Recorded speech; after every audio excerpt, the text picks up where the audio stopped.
When people in the UK talk about saving or investing tax-free, they often mention ESAs, but many find ESAs types confusing. So let's break it down simply by looking at the two most popular ones, cash ISAs and stocks and shares ISAs. A cash ISA is the easiest to understand because it works a lot like a normal savings account you put your money in. The bank pays you interest, and the big benefit is that the interest you earn is completely tax-free.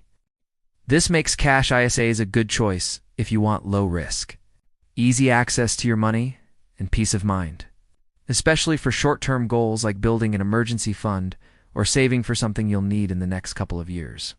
However, the downside is that interest rates are often quite low. And with inflation rising, your money may not grow very much in real terms. On the other hand, a stocks and shares ISA is designed for long-term growth and works very differently.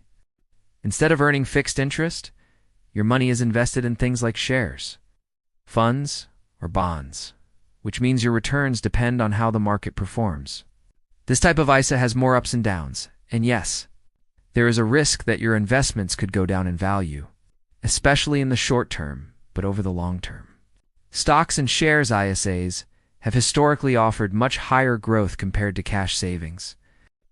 The big advantage here is that any profits you make, whether from dividends or selling investments at a higher price, are completely free from income tax and capital gains tax. So how do you choose between the two? It really comes down to time and risk.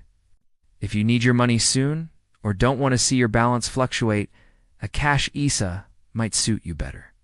If you're investing for the future, like retirement or long-term wealth building, and you're comfortable riding out market ups and downs, a stocks and shares ISA could be a smarter option.